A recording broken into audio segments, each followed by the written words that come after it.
स्वागत है जी आपका बहुत बहुत इस चैनल के ऊपर। तो आज हम देखेंगे कि एसिड का मेटल ऑक्साइड के ऊपर क्या एक्शन होते हैं। तो जब एसिड रिएक्ट करता है मेटल ऑक्साइड के साथ, ठीक है, पास सोल्ट और वाटर बनता है, ठीक है। तो जैसे मेटल ऑक्साइड है, एसिड के साथ रिएक्ट करवाएंगे तो सोल्ट और वाटर बनेगा। एग्जाम्पल के तौर पे मेटल ऑक्साइड CaO आ जाएगा, कैल्शियम ऑक्साइड, तो हाइड्रोक्लोरिक एसिड आ जाएगा। तो हमारे पास जो प्रोडक्ट में बनेगा वो कैल्शियम क्लोराइड बन जाएगा प्लस वाटर बन जाएगा H2O। इसी तरीके से मैग्नीशियम ऑक्साइड MgO ले लेंगे, ठीक है, H2SO4 के साथ रिएक्ट करवाएंगे तो MgSO4 बनेगा और साथ में पानी बन जाएगा। ऐसे अगर CaO को हम HNO3 यानी नाइट्रिक एसिड के साथ रिएक्ट करवाएंगे तो CaNO3 ट्वाइस बनेगा, साथ में पानी भी बनेगा ही बनेगा। कॉपर ऑक्साइड है बेटा CgO ब्लैक कलर का होता है, HCl के साथ रिएक्ट करवाएंगे, डाइल्यूट लिखा ब्रैकेट में, तो CgCl2 बनेगा, यानी कि ब्लूइश ग्रीन कलर का जो है, जहाँ पर हमारे पास सोल्ट बन जाएगा और साथ में पानी भी बनेगा। तो ये एक एक्टिविटी है जिस पर सेकेंड ऑक्साइड और डाइल्यूट हाइड्रोक्लोरिक एसिड के साथ ये रिएक्शन है, ये आप दे सकते हो, फिगर में बता रखा है। अब हमारे पास है बेटा metal carbonate and metal hydrogen carbonate, ठीक है।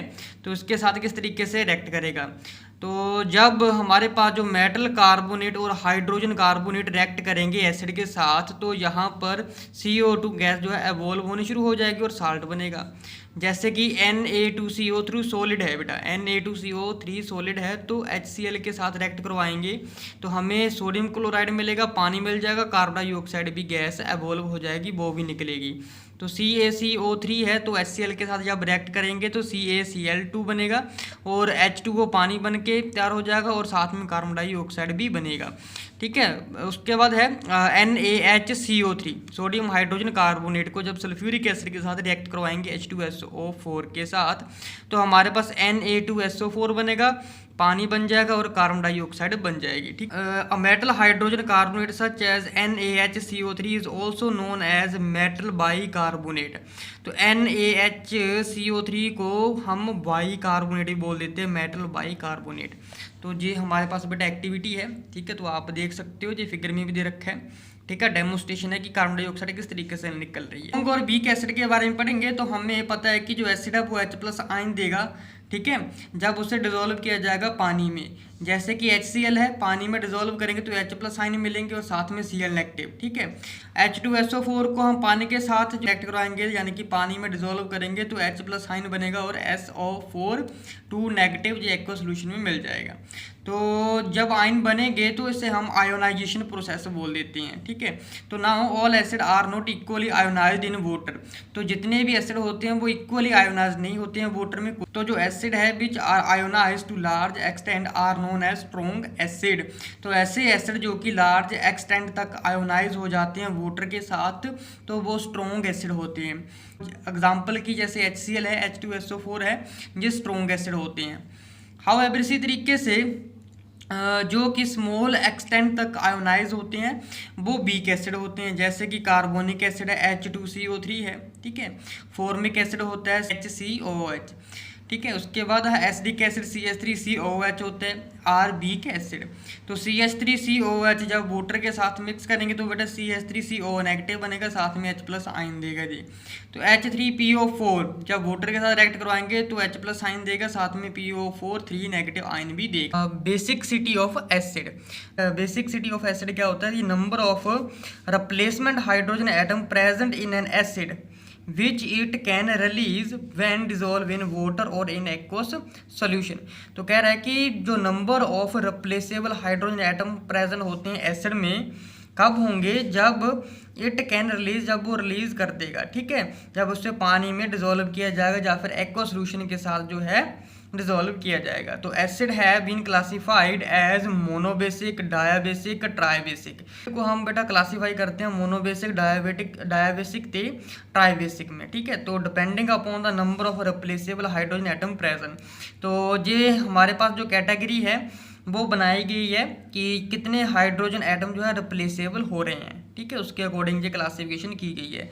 तो कह रहा है कि जो हाइड्रोजन एटम है रिप्लेस होगा जब जो एसिड है वो रिएक्ट होगा बेस के साथ, वो भी एक्वा सोल्यूशन में। जैसे कि HCl है तो सोडियम हाइड्रोक्साइड के साथ रिएक्ट करवाएंगे, यानी कि HCl हमारे पास मोनोबेसिक होगा जहाँ पर, तो सोडियम क्लोराइड और पानी बनेगा। इसी तरीके से हमारे पास एसिडिक एसिड है CH3COOH, ये मोनोबेसिक होता है, सोडियम हाइड्रोक्साइड के साथ रिएक्ट करवाएंगे तो CH3COO एक्वा सोल्यूशन में मिलेगा और H2O मिल जाएगा एक्वा सोल्यूशन में। डायाबेसिक है जैसे H2SO4, ठीक है, तो हमारे पास NaOH है, ठीक है, उसके साथ रिएक्ट करेंगे तो Na2SO4 बनेगा, साथ में पानी बन जाएगा।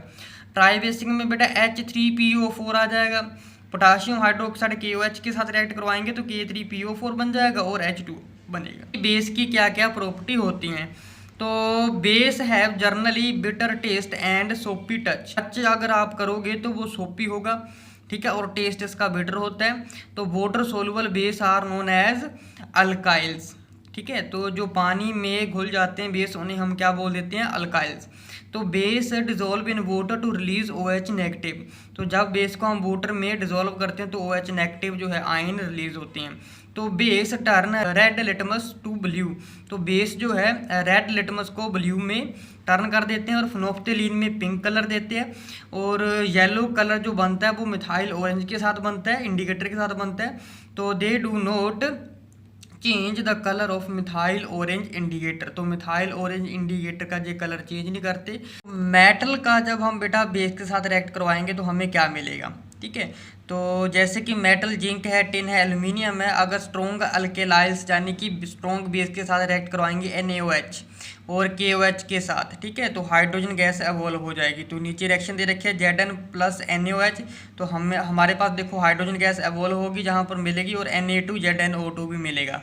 Sn को अगर हम NaOH के साथ रिएक्ट करवाएंगे तो अगेन हाइड्रोजन गैस एवॉल्व हो जाएगी और Na2SnO2 बनेगा। अगर नॉन मेटल हो, ठीक है, नॉन मेटालिक ऑक्साइड, तो इसके साथ क्या रिएक्शन होगी, तो जो एसिड है रिएक्ट करते हैं विद मेटल ऑक्साइड के साथ, but base react with oxide of non metal, ठीक है, तो बेस जो है नॉन मेटल के ऑक्साइड के साथ रिएक्ट करते हैं और एसिड जो होता है वो मेटल के ऑक्साइड के साथ रिएक्ट करते हैं।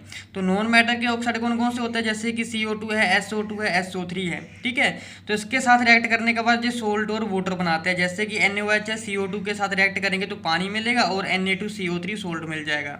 इसी तरीके से CaOH ट्वाइस जो है, तो अगर SO2 के साथ रिएक्ट करवाएंगे तो CaSO3 बनेगा हमारे पास, और उसके बाद H2O जो है हमारे पे एक्वा सोल्यूशन में मिल जाएगा, ठीक है। तो ऑक्साइड जो होते हैं नॉन मेटल के साथ, चाहे जैसे CO2 है, SO2 है, ये एसिडिक ऑक्साइड्स होते हैं, ठीक है, and they react with base, तो बेस के साथ रिएक्ट करके जो सोल्ट और वाटर बना देते हैं। स्ट्रॉन्ग एंड वीक बेस के बारे में, तो जस्ट लाइक एसिड और base have been classified as a strong and weak, acid की तरह ही जो है बेस को भी क्लासीफाई किया जाता है स्ट्रॉन्ग और वीक में, ठीक है। तो वट इन देयर केस जो आयन रिलीज होते हैं वाटर में और not H plus ion but OH negative ion होते हैं, जिसे हम हाइड्रोक्साइल आयन बोल देते हैं। तो जो बेस है जो कि ऑलमोस्ट कंप्लीटली आयोनाइज हो जाते हैं वाटर में, तो वो स्ट्रॉन्ग बेस होगा, जैसे कि सोडियम हाइड्रोक्साइड है, पोटाशियम हाइड्रोक्साइड है, बेरियम हाइड्रोक्साइड है, जो स्ट्रॉन्ग बेस होते हैं NaOH। तो क्या बनेगा, Na प्लस आयन मिलेंगे, OH नेगेटिव आयन देंगे, KOH को K प्लस और OH नेगेटिव आयन देंगे। तो बेस जो कि स्मॉल एक्सटेंट के ऊपर पानी के साथ डिजोल्व होते हैं यानी कि आयोनाइज्ड होते हैं, तो उसे वीक बेस बोला जाता है। एग्जांपल के तौर पे बेटा मैग्नीशियम हाइड्रोक्साइड आ जाएगा MgOH ट्वाइस, और अमोनियम हाइड्रोक्साइड आ जाएगा NH4OH, कॉपर हाइड्रोक्साइड होता है CgOH2, ये सारे के सारे वीक बेस हैं। तो NH4OH है, पानी के साथ जब डिजोल्व करेंगे तो NH4 पॉजिटिव मिलेगा और OH नेगेटिव मिल जाएगा। MgOH2 को करेंगे तो Mg2 पॉजिटिव आयन और OH नेगेटिव आयन मिलेगा। नेक्स्ट बेटा एसिडिटी ऑफ बेस है, क्या होता है जी, number of replaceable hydroxyl group present in base. तो जो number of replaceable hydroxyl group होते हैं बेटा, यानी कि OH नेगेटिव है, जो प्रेजेंट होते हैं बेस में, विच इट कैन रिलीज, जो कि रिलीज होते हैं जब हम इसे डिजोल्व करते हैं बेटा वाटर में या फिर एक्वा सोल्यूशन में, ठीक है, एज आयन की तरह। तो बेसिस लाइक NaOH है, वैसे KOH है, ठीक है, हैव एसिडिटी इक्वल टू 1। इनकी जो एसिडिटी होती है KOH और NaOH की, वो 1 के बराबर होती है, तो इन्हें हम मोनो एसिड बेस बोल देते हैं। इसी तरीके से जो बेस है CaOH ट्वाइस, MgOH ट्वाइस, ये डाई एसिड बेस होते हैं, क्योंकि ये इनकी जो एसिडिटी होती है बेटा वो 2 के बराबर